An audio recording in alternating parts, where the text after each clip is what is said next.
अखण्डमङ्गलाकारं जगद्गुरु प्रकाशानन्दमूर्ते गुरुवे नमः। ओम शांति शांति शांति। हमारा विषय हर रोज की भांति आज भी वही रहेगा जो हम नित्य मनुष्य मानव धर्म पर चर्चा करते हैं। भगवान आदि गुरु शंकराचार्य जी ने बहुत अच्छे वर्णन किए हैं। हम अब लगातार ऐसा हमारा मन हुआ कि भगवान शंकराचार्य जी के रचे ग्रंथ पर चर्चा करें जिससे सबके विचार अच्छे हो। लब्ध्वाम कथ चिन्नर जन्म दुर्लभम तत्रापि पौरुषम श्रुति पारदर्शनम यस्तात्मा मुक्तो नियतेत मुड़धो स हरात्मा विनिहंते सद्विराम। भगवान आदि गुरु शंकराचार्य जी कहते हैं, इसका अनुवाद मैं आपको सुनाता है। अनुवाद जो है, भगवान कहते हैं किसी प्रकार से भी इसी दुर्लभ मनुष्य जन्म को जो पा लिया और पाकर उसको पा लिया बड़ी कुछ युक्ति से, और जो मनुष्य जन्म पाकर उसमें भी जिसमें श्रुति के जो सिद्धांत का ज्ञान होता है, ऐसा पुरुष तो पाकर जो मूढ़ बुद्धि अपनी आत्मा की मुक्ति के लिए प्रयास नहीं करता,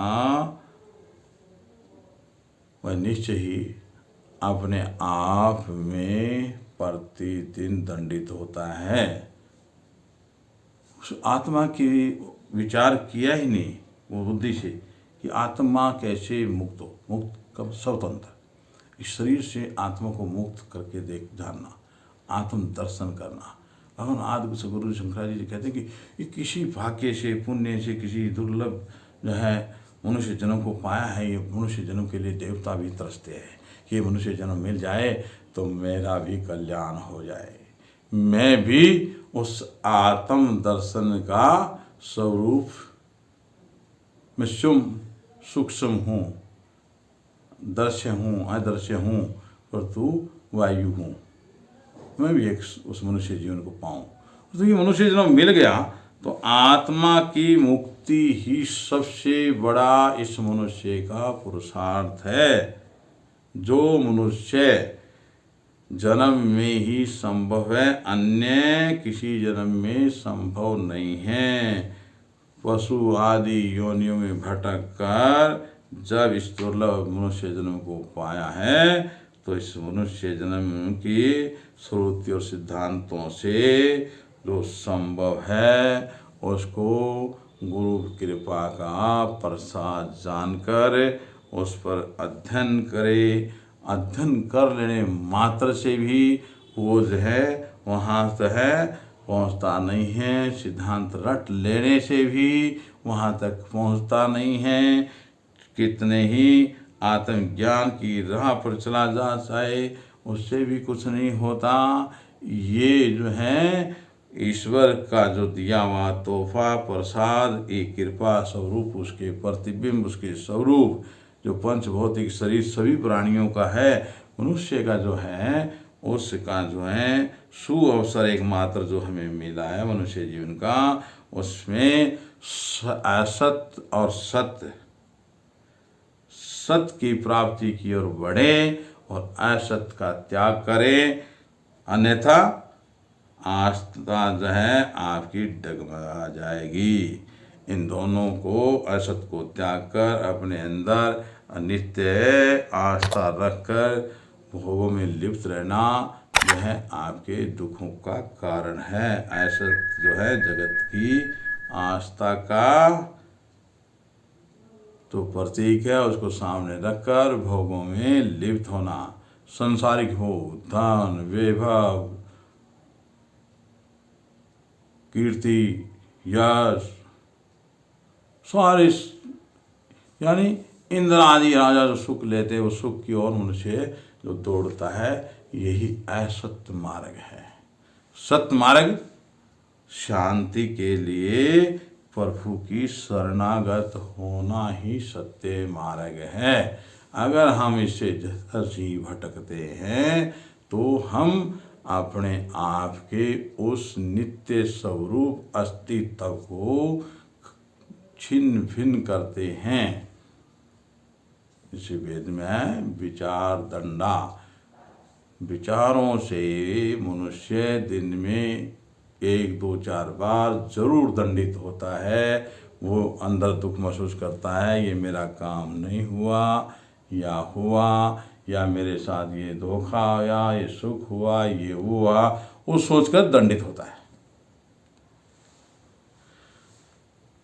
क्यों दंडित होता है?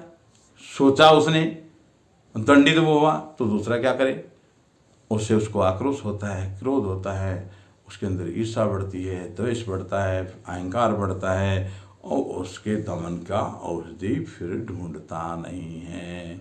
उसकी औषधि क्या है ये जानने के लिए इस जो है दुर्लभ मानुष दे तत्रापि पहुँचो, ये दुर्लभ मनुष्य जन्म जो मिला है, इस दुर्लभ मनुष्य जन्म को पाकर अगर उस पुरुषत्व, उस मनुष्यत्व को प्राप्त करने के लिए स्वार्थ साधनों का प्रमाद करना ही सबसे बड़ा द्वंद्व है।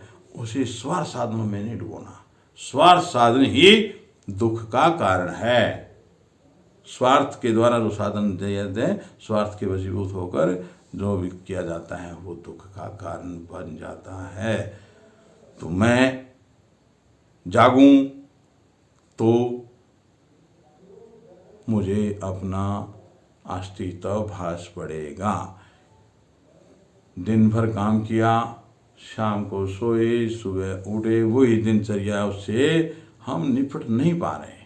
हम बोझ के नीचे दबते जा रहे हैं। प्रतिदिन अनावश्यक जो है बोझ, जो संसार रूपी भीड़ है, ऐसे बोझ रूपी विचारों की जो सूक्ष्म भीड़ है हमारे मस्तिष्क के अंदर घुस जाती है और हम उसका समाधान ढूंढ नहीं पाते और ढूंढते हैं, या फिर ढूंढ नहीं पाते, फिर हम सहारा ढूंढते हैं, सहारा ढूंढने पर नहीं बन पा रहे पर भी ढूंढते रहते हैं। तो ठहर जाओ, ढूंढने से नहीं मिलता। महात्मा बुद्ध कैसे बन गए, उनको ये ज्ञान हुआ, ढूंढने से नहीं मिला। एक बुढ़िया माता कमर झुके डंडे केवल चली जा रही थी, तो महात्मा बुद्ध जो है, बच्चा है, बाहर खड़ा है, गली में से माँ जा रही है, तो कहता माता क्या ढूंढ रही हो? तो माँ ये ढूंढ रही हो बेटा। माँ तुम ठहरो, तुम्हारा क्या खो गया है? खो गया बेटा, मिल नहीं रहा। अरे माँ तुम ठहरो, ऐसा क्या खो गया तुम्हारा जो तुम्हें मिल नहीं रहा? कि हाँ बहुत कीमती वस्तु खो गई है जो मिल नहीं रही। अरे माँ तुम रुको, मैं ढूंढता हूँ तुम्हारी कीमती वस्तु। तो माँ खुश हो कहती है कि देखो मेरा बचपना गुम हो गया है, उसको ढूंढ रही हूँ मेरे बेटा। वो बचपना मेरा मिल नहीं रहा मुझे, वो लौट के फिर नहीं मिलने वाला।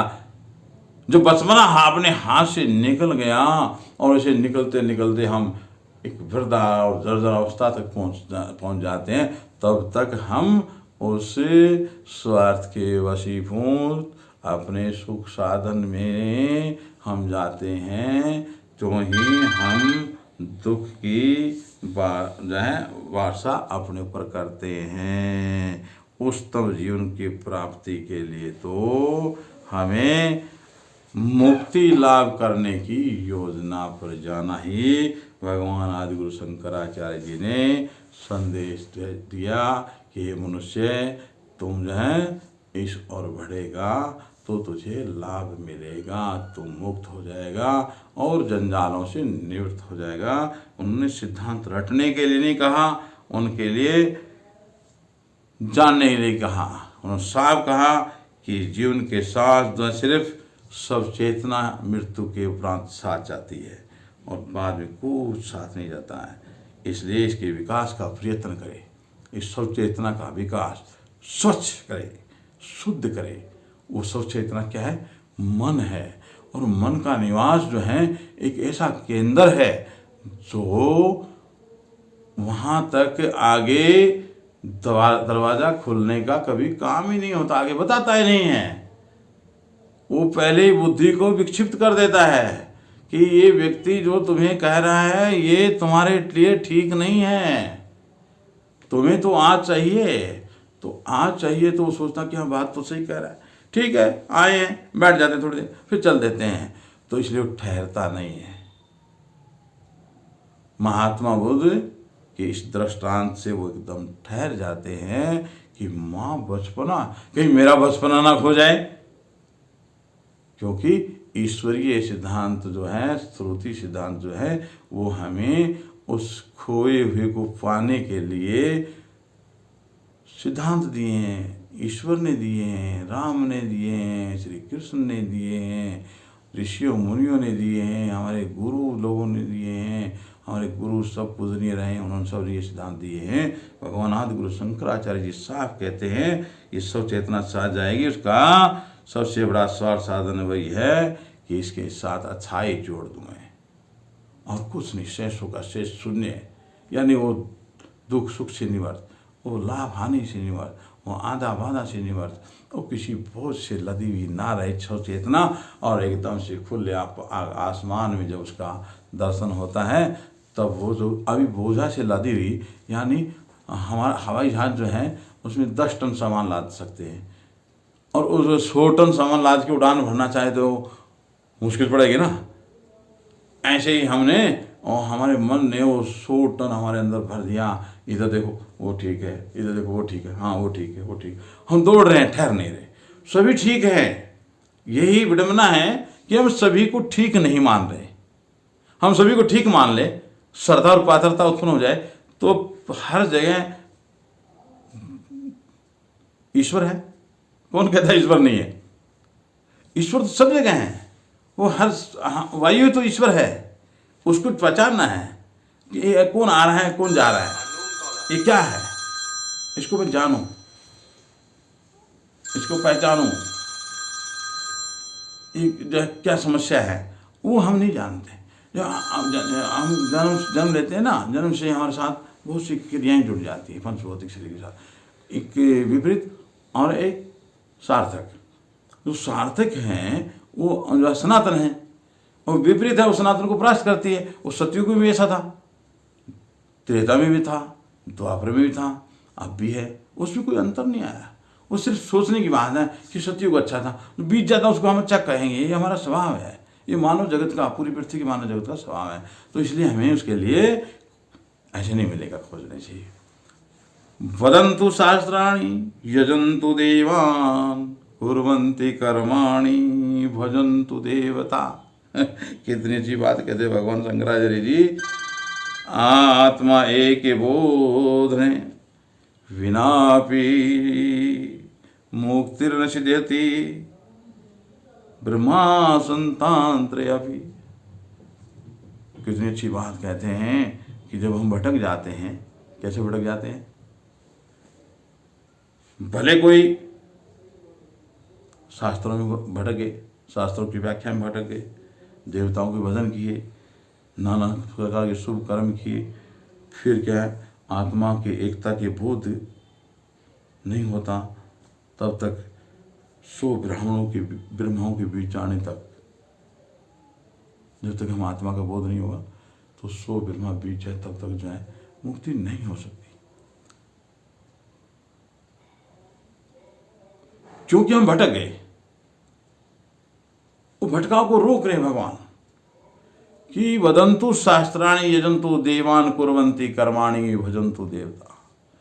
कितने ही शास्त्रों को आप व्याख्या अध्ययन कर लीजिए, रट लीजिए, कितने ही देवी देवताओं के पूजा पाठ करिए,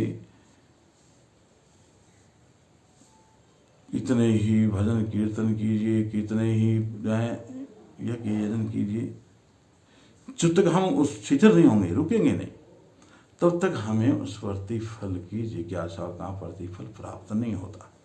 हम भटकना ही इस सब विपरीत है। इस भटकाव को रोकने के लिए हमें जो सतयुग से लेकर अब तक के ग्रंथों के व्याख्यान जो है, कथा प्रवचनों में जो है हम सुनते हैं, आ रहा है, ग्रंथों में लिखा है, पुराणों में लिखा है, शास्त्रों में लिखा है, दर्शन शास्त्र में है, वेद तो हमारा जो है भगवान है। तो इस सब चीज़ ये बताती है कि जो चला आ रहा है वो अभी भी वही है, जिससे हम अपने आप को जानने की, यानी मैं कौन हूँ, मैं कहाँ से आया हूँ, मेरा क्या काम है, मैं क्या कर रहा हूँ, मुझे क्या करना चाहिए, हम उस पर जाएं, उस पर सोचें। हम धीरे धीरे बदलाव में आए तो भगवान की आरती में तो उसको बार बार तू शब्द से कहते हैं, तेरा तुझको अर्पण, क्या लागे मेरा। और आदमी को, मनुष्य को तू तेरा कहने से क्या बोला, तुमको अकल नहीं है, बोलना नहीं आता।